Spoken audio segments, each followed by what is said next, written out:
Hi friends, നമ്മൾ ഇൻസ്റ്റഗ്രാമിൽ video ചെയ്തിരുന്നു. ലോണ് അഥവാ കാറ്, ഒരു യൂസ്ഡ് കാർ വാങ്ങുന്ന ഒരാൾക്ക് പ്രത്യേകിച്ച് ഒരു 75% ആളുകളും നമ്മൾ ആദ്യം ചോദിക്കുന്ന ചോദ്യമാണ് എത്ര ശതമാനം ലോണ് പാസ്സാവും, അതുപോലെ തന്നെ ഫുൾ ലോൺ കിട്ടുമോ, അതുപോലെ തന്നെ എത്ര ശതമാനം ഇൻട്രസ്റ്റ് റേറ്റ്, അതേപോലെ തന്നെ നമുക്ക് എന്തൊക്കെ രേഖകളാണ് അതിന് വേണ്ടത് എന്നൊക്കെ ചോദിച്ചിട്ട് പല ആളുകളും സംശയം ചോദിച്ചിരുന്നു. അപ്പോൾ ആ സംശയങ്ങൾക്കൊക്കെ നമ്മൾ മറുപടി ആയിട്ട് ഈ ലോൺ അഥവാ ഫിനാൻസ് മേഖലയിൽ 18 വർഷത്തെ പാരമ്പര്യമുള്ള നമ്മുടെ ലോൺ കെയർ കോഴിക്കോട് സ്ഥാപനമായിട്ട് DSA ആയിട്ട് വർക്ക് ചെയ്യുന്ന സുമേഷ് ഭായിയുടെ അടുത്തേക്കാണ് നമ്മൾ വന്നിട്ടുള്ളത്. ഇന്നത്തെ ഈ ഒരു വീഡിയോ നിങ്ങൾക്ക് എല്ലാവർക്കും ഉപകാരപ്പെടുമെന്ന് പ്രതീക്ഷിക്കുന്നു. HM മോട്ടോഴ്സിൻ്റെ പുതിയൊരു വീഡിയോയിലേക്ക് എല്ലാവർക്കും സ്വാഗതം. അപ്പോൾ നമ്മൾ പറഞ്ഞ സുമേഷ് ഭായിയുടെ ഓഫീസിലാണ് ഇപ്പോൾ ഉള്ളത്, കോഴിക്കോട് ലോൺ കെയറിലാണുള്ളത്.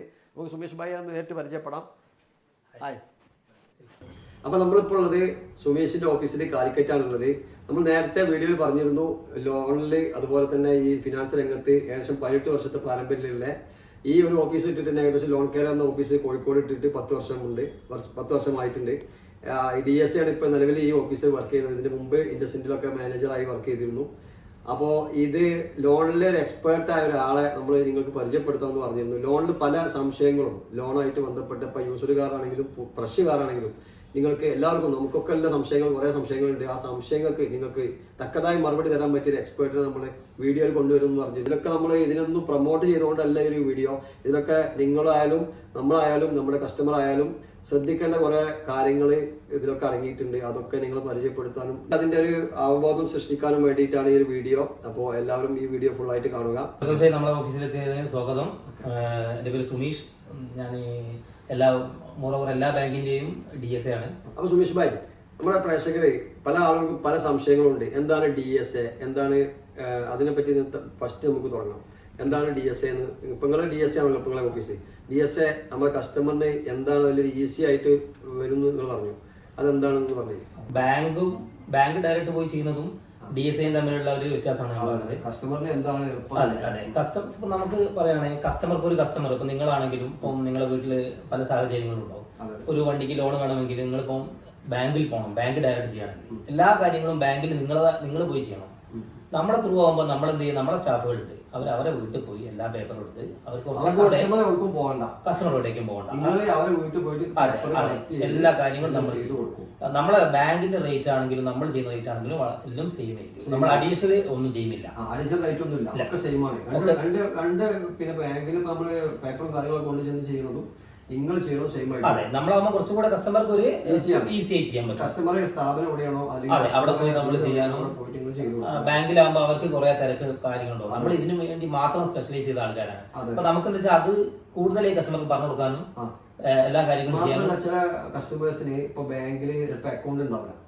അതുപോലെ തന്നെ ഇപ്പൊ അവര് ഉദ്ദേശിക്കുന്ന കാർ ഫിനാൻസ് കിട്ടുന്ന ബാങ്കിൽ അക്കൗണ്ട് നിലവിൽ ഓപ്പൺ ആയിട്ട്. അപ്പൊ അതൊരു പോയിന്റ് ആണ്. പിന്നെ കസ്റ്റമറിന്റെ പേപ്പർ വെച്ചിട്ട് നിങ്ങൾക്ക് എന്ത് ചെയ്യാൻ പറ്റും, ഏത് ബാങ്കിലാണ് ഇവർക്ക് ലോണ് കിട്ടാന്നുള്ളത് നിങ്ങൾക്ക് പെട്ടെന്ന് അറിയാൻ പറ്റും. മാർക്കറ്റിൽ നമ്മളിപ്പോ കുറെ ബാങ്കുകളുണ്ട്. ഒരു കസ്റ്റമർക്ക് ഇപ്പൊ ലോൺ എടുക്കാൻ വേണ്ടി പോകുമ്പോൾ ആ കസ്റ്റമർ ബാങ്ക് സ്റ്റേറ്റ്മെന്റും ഡീറ്റെയിൽസും സിബിലും കണ്ടാൽ നമുക്കറിയാം ഏത് ബാങ്കിലാണ് ഇത് ആപ്റ്റായി ചെയ്യാണ്. അപ്പൊ നമ്മളത് നോക്കിക്കഴിഞ്ഞാൽ സിബിൽ എന്ന് പറഞ്ഞാൽ നോർമൽ ഇപ്പൊ നമ്മൾ സിബിലിനെ പറ്റി പറയുകയാണെങ്കിൽ കുറച്ച് കാര്യങ്ങൾ പറഞ്ഞുതരാം. നമ്മൾ പണ്ട് കാലങ്ങളിലൊക്കെ ലോൺ എടുത്തിട്ട് ആളുകൾ അടവടയ്ക്കാതെയും ബാങ്ക് അയച്ച് സെറ്റിൽ ചെയ്തിട്ടും ഒക്കെ ചെയ്യുന്നവരുണ്ടായിരുന്നു. അതൊക്കെ എന്ന് പറഞ്ഞാൽ നമ്മൾ കസ്റ്റമർ വിചാരിക്കും നമുക്ക് അതൊന്നും പ്രശ്നമില്ല, ഒരു ബാങ്ക് പറഞ്ഞല്ലോ ഇത്ര എമൗണ്ടിൽ ലാസ്റ്റ് സെറ്റിൽ ചെയ്യാന്ന് അടയ്ക്കാന്ന് അടയ്ക്കും. ഇപ്പോഴത്തെ സ്ഥിതി എന്ന് വെച്ചാൽ നമ്മളിപ്പോ ഒരു കസ്റ്റമർ ഇപ്പൊ ലോൺ എടുത്ത് ഇപ്പൊ ആ കസ്റ്റമർക്ക് അറിയാത്തത് കൊണ്ടായിരിക്കും.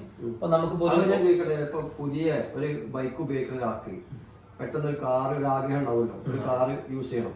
അപ്പൊ അവർ ഫ്രഷ് വാഹനം എടുക്കുന്നതും അവർക്ക് യൂസ്ഡ് കാർ എടുക്കുന്നതും എത്ര ഇൻട്രസ്റ്റ് റേറ്റ് മാറ്റം ഉണ്ടാവും? നമുക്കിപ്പോ ഫ്രഷ് എടുക്കുന്നത് ഒരു 9.6 9.7 റേറ്റിലാണ് നമ്മള് ന്യൂ കാർ കൊടുക്കുന്നത്. ഡിമിനിഷിംഗ് റേറ്റിലാണ് നമ്മൾ പറയുന്നത്. ഡിമിനിഷിംഗ് ഫ്ലാറ്റും തമ്മിൽ വ്യത്യാസം ഞാൻ കുറച്ചായിട്ട് പറഞ്ഞുതരാം. ആദ്യം നമ്മൾ പറഞ്ഞുതരാം. ഒരു 9.6 അല്ലെങ്കിൽ 10% വരെ നമ്മൾ നോർമൽ റേറ്റ് ഉണ്ട്. കസ്റ്റമർ ഇപ്പോൾ ഒരു യൂസ്ഡ് കാർ എടുക്കുകയാണെങ്കിൽ ഒരു 11%, ഒരു 1% അടുത്തേ ആകെ ഡിഫറൻസ് ഉള്ളൂ. മനസ്സിലായോ? സിബില് നല്ല സിബിൽ, അതായത് സിബിൽ സ്കോർ നോക്കും നമ്മൾ. സിബിൽ സ്കോർ ഒരു 700 എബോവ് ഉണ്ടെങ്കിൽ അത്യാവശ്യം നല്ല കസ്റ്റമറാണ്, നമുക്ക് നോക്കി ചെയ്യാം. ഇവരെ സിബിലിന്റെ കാര്യം പറയുകയാണെങ്കിൽ ഇപ്പൊ കസ്റ്റമർ ഇപ്പം പണ്ട് വണ്ടി എടുത്തിട്ട് അടവടയ്ക്കാത്തതും ക്രെഡിറ്റ് കാർഡിൽ ഡ്യൂസ് വന്നതും ഉണ്ടെങ്കിൽ നമുക്ക് ഇവിടെ ചെക്ക് ചെയ്താൽ മനസ്സിലാവും. സിബില് നമുക്കൊരു 1 hour കൊണ്ട് സിബില് നമുക്ക് പറഞ്ഞുതരാൻ പറ്റും. നമുക്ക് ജസ്റ്റ് പ്രൈമറി പേപ്പർ ഉണ്ടെങ്കിൽ കസ്റ്റമർ ഒരു KYC ഡോക്യുമെന്റ്സ് എന്നാണ് പറയാം. KYC നോ യുവർ കസ്റ്റമർ, അതായത് കസ്റ്റമറെ ഫോട്ടോ ഉള്ള അഡ്രസ് ഉള്ള പ്രൂഫ്, അതായത് പാൻ കാർഡ്, ആധാർ കാർഡ്, ഈ കസ്റ്റമറെ ഫോൺ നമ്പർ, ഈ 3 വെച്ച് നമ്മൾ ഇവിടെ ചെക്ക് ചെയ്ത് കഴിഞ്ഞാൽ നമ്മൾ ബാങ്കിൽ നിന്നാണ് ചെയ്യുക. ഡയറക്റ്റ് ചെയ്ത് കഴിഞ്ഞാൽ ആ കസ്റ്റമറിന്റെ എല്ലാ ഡീറ്റെയിൽസും നമുക്ക് കിട്ടും, ലോൺ റിലേറ്റഡ് ആയ എല്ലാ ഡീറ്റെയിൽസും. അപ്പൊ അത് കണ്ടു കഴിഞ്ഞാൽ നമുക്ക് മനസ്സിലാവും ഈ കസ്റ്റമർക്ക് ഏത് ബാങ്ക് ചെയ്യാൻ പറ്റുന്നത്. അപ്പൊ അങ്ങനെയാണ് നമുക്ക് ആ ബാങ്കിലേക്ക് കൊടുത്തിട്ട് ആ കസ്റ്റമർക്ക് സുഖമായിട്ട് നമുക്ക് അവിടെ ആ ബാങ്കിൽ നിന്ന് ലോൺ പാസ്സാക്കി കൊടുക്കാനുള്ള ഓപ്ഷൻ ഉണ്ട്. പിന്നെ ഇത് നല്ല കസ്റ്റമർ ആണ്, അതുപോലെ തന്നെ നല്ല സിവിൽ സ്കോറിന്റെ കസ്റ്റമർ ആണെങ്കിൽ എത്ര ശതമാനം, ഇപ്പൊ നമ്മൾ IDVന്റെ ഒരു വാഹനത്തിന് ഒരു നമ്മൾ പറയുന്നത് 10 ലക്ഷം റുപ്യ വാല്യൂ ഉള്ള ഒരു വാഹനം, യൂസർ മാർക്കിൽ 10 ലക്ഷം റുപ്യാണ് ആ വാഹനത്തിന് ആസ്കിംഗ് പ്രൈസ്, അതിനൊരു 10 ലക്ഷം റുപ്യ IDV ഉണ്ടെന്ന് കൂട്ടാം. അപ്പൊ അങ്ങനെയാണെങ്കിൽ അത് എത്ര ലോൺ പാസ്സാക്കണം? അതായത് നമുക്ക് നല്ല സിവിൽ സ്കോറും, അതായത് നമുക്ക് 2 പ്രോഗ്രാം ഉണ്ട്, ഇൻകം ബേസ്ഡും നോൺ ഇൻകം ബേസ്ഡും. ഈ ഇൻകം ബേസ്ഡ് പ്രോഗ്രാം എന്ന് പറഞ്ഞിട്ടുണ്ടെങ്കിൽ കസ്റ്റമർക്ക് ഒന്നുകിൽ IT അടയ്ക്കുന്ന കസ്റ്റമർ ആയിരിക്കണം, അല്ലെങ്കിൽ സാലറി സർട്ടിഫിക്കറ്റ് വെച്ച് ചെയ്യുന്നത്. ഇങ്ങനത്തെ കസ്റ്റമർക്കാണ് നമ്മളിപ്പോൾ IDVന്റെ ഒപ്പം 100% വരെ നമുക്ക് ലോൺ ചെയ്യാനുള്ള ഓപ്ഷൻ ഉണ്ട്. അതായത് 10 ലക്ഷം ആണെങ്കിൽ 10 ലക്ഷം നമുക്ക് ലോൺ ചെയ്യാം. നോൺ ഇൻകം ലോൺ കിട്ടുന്ന വാഹനം ഉണ്ടോ എന്ന് ചോദിച്ചു കുറെ ആളുകളും നമ്മൾ വിളിക്കാറുണ്ട്. അപ്പൊ ഈ ഫുൾ ലോൺ എന്ന് പറയുമ്പോൾ എങ്ങനെ തരം വാഹനങ്ങൾക്കാണ് ഈ ഫുൾ ലോൺ കിട്ടുക? IDV മാത്രമാണോ, അതല്ല സർവേ റിപ്പോർട്ട്? അല്ല, നമ്മള് IDV നോക്കും ഫസ്റ്റ് ഓഫ് ഓൾ. അത് കൂടാതെ നമ്മളെ ഒരു ഇന്റേണൽ വാല്യുവേഷൻ ടീം ഉണ്ട്, മഹീന്ദ്ര ഫസ്റ്റ് ചോയ്സ് പോലത്തെ. അവരൊരു ഈ വണ്ടിക്ക് നമ്മളൊരു വാല്യുവേഷൻ കണ്ടു കഴിഞ്ഞാൽ ഈ വാല്യുവേഷന്റെ ഇപ്പം ഒരു 10 ലക്ഷത്തിന്റെ വണ്ടി ചിലപ്പോൾ അവർ 11 ലക്ഷം വാല്യുവേഷൻ കണ്ടെന്ന് വരും. അതിന് നമുക്കൊരു 80-85% വരെ നോർമൽ കസ്റ്റമർ കൊടുക്കാം. നമ്മൾ IT ഉള്ള കസ്റ്റമർ ആണെങ്കിൽ അതൊരു 90% വരെ നമുക്ക് 90 or 100% വരെ നമുക്ക് ലോൺ കൊടുക്കാം. ഓപ്ഷൻ ഉണ്ട്. അപ്പൊ ഇവിടെ വന്നത് കാര്യമായിട്ട് നമ്മുടെ ഫോളോവേഴ്സിന് ഈ ഒരു ഫീൽഡിൽ അപ്പൊ നമ്മൾ ലോണിന്റെ കാര്യത്തിൽ പല ആളുകൾക്കും പല പല സംശയങ്ങൾ, ഇതൊന്നുമല്ല നമ്മൾ ഈ സംസാരിച്ചതിന് അപ്പുറം സംശയങ്ങളുണ്ടാവും. അപ്പൊ ഇത് ശ്രദ്ധിക്കേണ്ടതായ ചില കാര്യങ്ങളുണ്ട്. ഇപ്പൊ ഹോം ലോൺ എടുക്കുകയാണെങ്കിലും യൂസർ കാർ എടുക്കുകയാണെങ്കിലും പുതിയ കാർ എടുക്കുകയാണെങ്കിലും ലോണിലേക്ക് ഒരാൾ ഇറങ്ങുമ്പോൾ അവര് നല്ലോണം ശ്രദ്ധിച്ചിട്ടല്ല ഇറങ്ങാൻ പാടുള്ളൂ. കാരണം എന്താണെന്ന് വെച്ച് കഴിഞ്ഞാൽ അതിന് ഭാവിയിൽ അവർക്ക് പല ഭവിഷ്യത്തും, അഥവാ ലോണ് ക്ലിയർ ആയിട്ട് അടക്കുകയാണെങ്കിൽ അവർക്ക് കുഴപ്പമില്ല. നേരെ മറിച്ച് അതിൽ അടവ് തെറ്റിച്ചാൽ ഉണ്ടാകുന്ന ഭവിഷ്യത്തുകളൊന്നും നമ്മളെ കസ്റ്റമേഴ്സിന് നമ്മുടെ ഫോളോവേഴ്സിനൊന്നും പറഞ്ഞു. നമ്മളിപ്പോൾ ലോണ് എടുക്കാൻ ഇപ്പം സുഖമാണ്. നമ്മൾ പെട്ടെന്ന് ലോൺ എടുത്ത് നമ്മളിപ്പോൾ ഒരു ചെറുപ്രായത്തിലാണ് ലോൺ എടുക്കുന്നത്. 25-26 വയസ്സിൽ നമ്മൾ ലോൺ എടുത്ത് ഒരു കാറിന് വേണ്ടി, ഇപ്പോൾ സപ്പോസ് ഒരു ഏതെങ്കിലും ഒരു ഫോർച്യൂണർ ഏതെങ്കിലും നമ്മൾ ലോൺ എടുത്ത് ചെറിയ വാഹനമായിട്ടും ഇനിയിപ്പോൾ ഓൾട്ടോ ആയിട്ട് നമ്മൾ ലോൺ എടുത്ത് അത് നമ്മൾ അടവ് കറക്റ്റ് അടച്ചു പോകുന്ന കസ്റ്റമർക്കാണെങ്കിൽ ഒരു ഭവിഷ്യത്തുമില്ല, സുഖമാണ്. നമ്മളല്ലാതെ ഇപ്പോൾ അടവുകളൊക്കെ തെറ്റി പോയി ലാസ്റ്റ് ഇപ്പം ഒരു ചെറിയ EMI അടയ്ക്കാതിട്ട് അങ്ങനെ ലാസ്റ്റ് നമ്മൾ കൂടെ സെറ്റിൽ ചെയ്തിട്ടുണ്ടെങ്കിൽ ആ കസ്റ്റമർ അപ്പം വിചാരിക്കും അത് ഓക്കെ പോട്ടെ എന്ന് വിചാരിക്കും. പക്ഷെ ഭാവിയിൽ ഇവര് ഒരു കുട്ടികളുടെ എഡ്യൂക്കേഷൻ ലോൺ ആണെങ്കിലോ ഇനിയിപ്പോൾ വീടിനൊരു ഹോം ലോൺ എടുക്കാനാണെങ്കിലോ നമ്മുടെ സിബിൽ സ്കോർ എന്തായാലും ബാങ്ക് കർശനമായി പരിശോധിക്കും. അതിൽ എന്ത് ഇതുണ്ടെങ്കിലും ബാങ്ക് ഒരിക്കലും ലോൺ ചെയ്യുന്നതല്ല. എത്ര പൈസ ആളാണെങ്കിലും നമുക്ക് എന്ത് ചെയ്യാൻ പറ്റില്ല, പിന്നെ ആ കസ്റ്റമർക്ക് ലോൺ ചെയ്യാനുള്ള ഓപ്ഷൻ ബാങ്കിനില്ല. അദ്ദേഹത്തിന് കോപ്ലിക്കന്റ് വരെ ആകാൻ പറ്റില്ല, ആ കോപ്ലിക്കന്റ് ആവാൻ വരെ പറ്റില്ല. കാരണം അപ്പൊ എന്ത് ചെയ്തിട്ട് നമ്മളെ അടവുകൾ കറക്റ്റായി എല്ലാവരും അടയ്ക്കാൻ ശ്രമിക്കാം മാക്സിമം. അതുപോലെ തന്നെ ഈ ഫിനാൻസ് ഇട്ട് കഴിഞ്ഞാൽ ആളുകൾ ശ്രദ്ധിക്കേണ്ട, അഥവാ അടവ് ഇടുകയാണ്, ഒരാൾക്ക് ലോൺ ഇടുകയാണ്, അപ്പൊ അവര് ശ്രദ്ധിക്കേണ്ട കുറച്ച് കാര്യങ്ങളുണ്ട്. അഥവാ അവര് EMI ചില ആളുകൾ ഇപ്പൊ നമ്മള് നിങ്ങളോട് ചോദിക്കുകയാണ് എത്ര ശതമാനം ഇൻട്രസ്റ്റ് റേറ്റ്, നിങ്ങൾ പറയുകയാണ് 7% അല്ലെങ്കിൽ 7% ഫ്ലാറ്റ് റേറ്റ് അല്ലെങ്കിൽ ഡബിൾ റേറ്റ് എത്ര റേറ്റ്. ഈ റേറ്റ് ഒന്നും അല്ല, ഇതിലും കുറച്ച് എനിക്ക് അവിടെ കിട്ടും, ഇതിലും കുറച്ച് എനിക്ക് ഇവിടെ കിട്ടും എന്നൊക്കെ പറഞ്ഞ് ലോൺ ഇട്ട ആളുകളുണ്ട്. പിന്നെ അവരുടെ ഇരുന്ന് കാര്യമാണ് എന്താ വെച്ചാല് ഞാൻ പറഞ്ഞ പോലെ എക്സിക്യൂട്ടീവ് പറഞ്ഞ പോലെയല്ല വന്നത്, ഞാൻ ഇപ്പൊ എത്ര അടച്ചു, അത് ഇത്ര അടച്ചു, അതിന്റെ പലിശയേക്കാൾ പോയത്, അപ്പൊ അവര് പിന്നെ പറ്റിച്ചു, അതിനെ അങ്ങനെയാക്കി. അപ്പൊ ഇങ്ങനെ പറയാതിരിക്കാൻ ആളുകൾക്ക് നമ്മൾക്ക് പറഞ്ഞു കൊടുക്കേണ്ടത് എന്തൊക്കെ കാര്യങ്ങൾ അവർ ഫസ്റ്റ് ശ്രദ്ധിക്കേണ്ട. അതായത് മാർക്കറ്റിൽ പലതരത്തിലുള്ള ലോൺ ചെയ്യുന്ന പല ആളുകളുണ്ട്. അപ്പൊ എല്ലാവരും ഒരേമാതിരി ആവണമെന്നില്ല. അപ്പൊ നമ്മൾ കസ്റ്റമർ ഇപ്പൊ മെയിൻ നോക്കുകയാണെങ്കിൽ നമ്മളിപ്പോ ലോൺ എടുക്കുകയാണ്, ഇപ്പൊ 1 ലക്ഷം ലോൺ എടുക്കുകയാണ്, കസ്റ്റമർ ചോദിക്കുക എത്രയുണ്ട് EMI.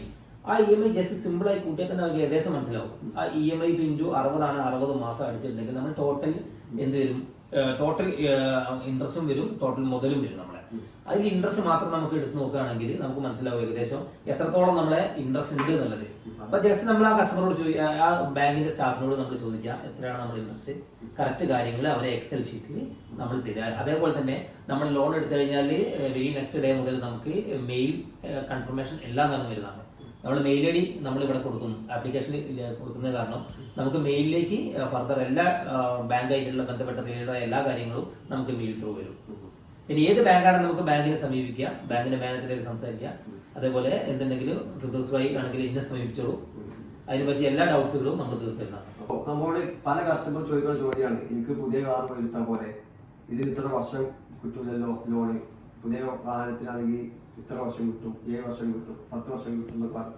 അങ്ങനെ ഉണ്ടോ? പുതിയ കാറിന് 10 വർഷം യൂസ് അങ്ങനെ ഉണ്ടോ? ഇല്ല, നമ്മളിപ്പോ പൊതുവെ പുതിയ കാറുകൾക്ക് നമ്മൾ 7 ഇയേഴ്സ് വരെ കൊടുക്കുന്നുണ്ട്.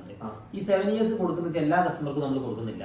അതായത് ഇൻകം പ്രൂഫ് ഉള്ള കസ്റ്റമർക്ക് മാത്രമേ 7 ഇയേഴ്സ് നമ്മൾ കൊടുക്കുന്നുള്ളൂ. ഫ്രഷ് കാറിന്, അതായത് ഫ്രഷ് കാറിനാണ്. അല്ല, നമ്മള് സെലക്റ്റീവ് ആയ ബാങ്കുകളാണ് ഇപ്പോൾ 7 ഇയേഴ്സ് കൊടുക്കുന്നത്.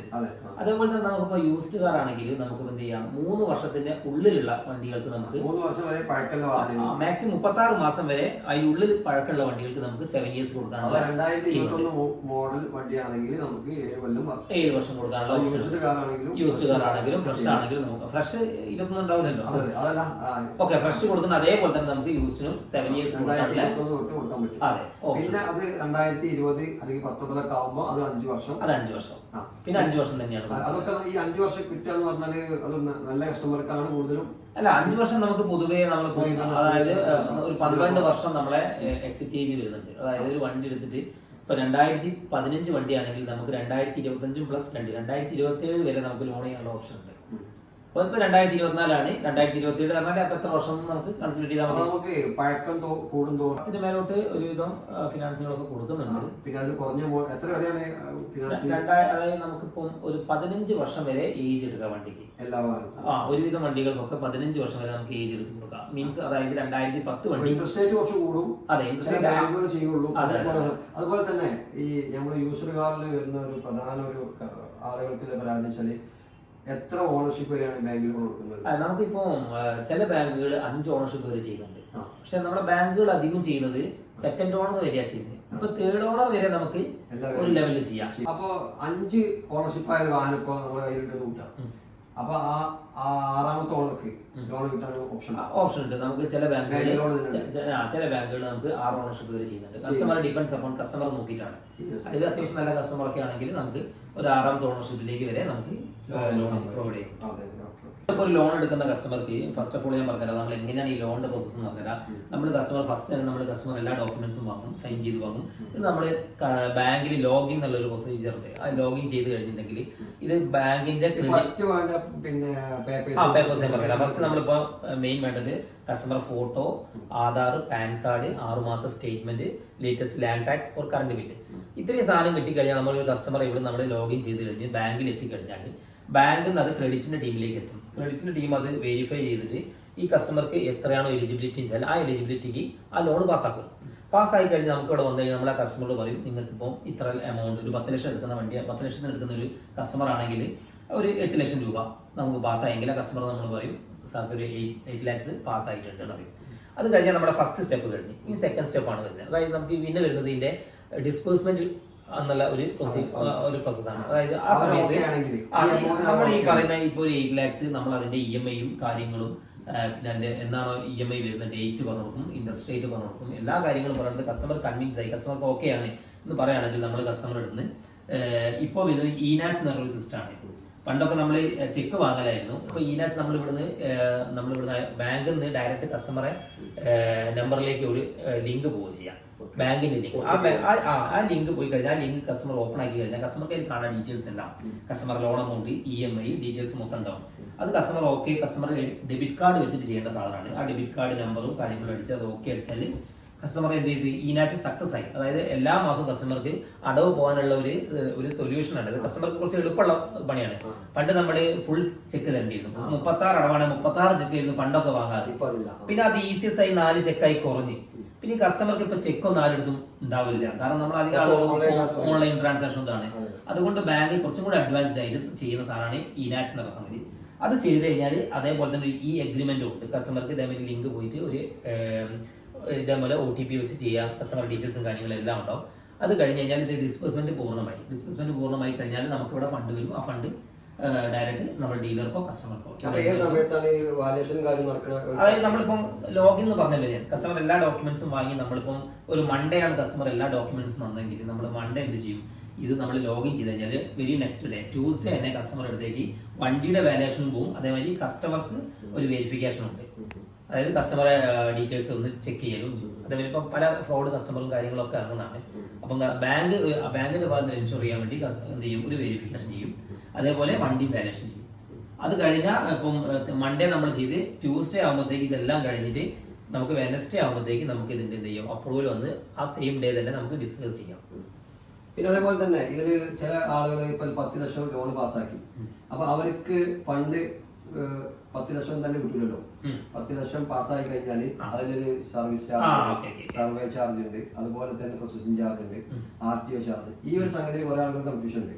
കാരണം അത് എന്തോ ഒരു ബാങ്ക് നടത്തുന്ന തട്ടിപ്പാണ്, നിങ്ങൾക്ക് അത് എന്തോ ലാഭം ഉണ്ടെന്ന് മനസ്സിലാക്കുന്ന ചില ആളുകളുണ്ട്. അപ്പൊ അതിനെ പറ്റി ഒന്ന് വിശദമായിട്ട് എന്താണ്, എത്ര ശതമാനം ഇതിലേക്ക് ചാർജും കാര്യങ്ങളും, അത് എല്ലാ ബാങ്കും ഒരേപോലെ തന്നെയാണോ, അതല്ല ചില ബാങ്കിന് അത് കുറവുണ്ടോ, ചില ബാങ്കിന് കൂടുതലുണ്ടോ, അത് ചില ആളുകൾക്ക് സംശയമുള്ള കാര്യമാണ്. അവർ 10 ലക്ഷം ഒരു ഉദാഹരണം വെക്കാം. 10 ലക്ഷം പാസ്സായ കസ്റ്റമർക്ക് നോർമൽ PF പ്രോസസിംഗ് ചാർജ് എന്നൊരു ചാർജ് ഉണ്ട്. അതിപ്പോ മോറോവർ എല്ലാ ബാങ്കും എടുക്കുന്നതാണ്. ഏകദേശം 0.5% ആണ് നമ്മൾ അത് എടുക്കാറ്. 0.5 എന്ന് പറഞ്ഞാൽ 10 ലക്ഷം ആണെങ്കിൽ ഒരു 5,000 രൂപ നമ്മൾ സർവീസ് ചാർജ് ആയിട്ട് എടുക്കും. സർവീസ് ചാർജ് നമ്മളല്ല ബാങ്ക് എടുക്കുന്നതാണ്. ബാങ്കിന്റെ ഡോക്യുമെന്റേഷനും സ്റ്റാമ്പ് ഡ്യൂട്ടിയും അതേമാതിരി വാല്യുവേഷൻ, വണ്ടി വാല്യുവേഷൻ ചെയ്യും, ഇന്റേണലായിട്ട് നമ്മൾ വാല്യുവേഷൻ ചെയ്യുന്നുണ്ട്. അതിന്റെയും കൂടെ പൈസ ആയിട്ടാണ് നമ്മൾ ഈ 0.5 എടുക്കുന്നത്. ഇത് ഈ എമൗണ്ട് കട്ട് ചെയ്ത് കൂടാതെ തന്നെ കസ്റ്റമർക്ക് പിന്നെ RTOന്റെ ചാർജ് ഉണ്ട്. അത് നമ്മൾ ഡയറക്റ്റ് എല്ലാവർക്കും അറിയാലോ. ആ ഒരു 2 ചാർജും മാത്രമാണ് നമ്മൾ കട്ട് ചെയ്യുന്നത്.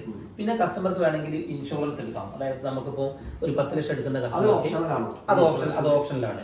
അതായത് 10 ലക്ഷം എടുക്കുന്ന കസ്റ്റമർക്ക് വേണമെങ്കിൽ നമുക്ക് ഒരു 10 ലക്ഷത്തിന്റെ പോളിസി ചേരാം. മീൻസ് നമ്മൾ ഈ 5 വർഷത്തേക്ക് 10 ലക്ഷം എടുക്കുന്ന കസ്റ്റമർക്ക് ഈ 5 വർഷത്തിനുള്ളിൽ എന്ത് സംഭവിച്ചാലും ഈ ഇൻഷുറൻസ് പരിരക്ഷ അവർക്ക് ഉണ്ടാവും കസ്റ്റമർക്ക്.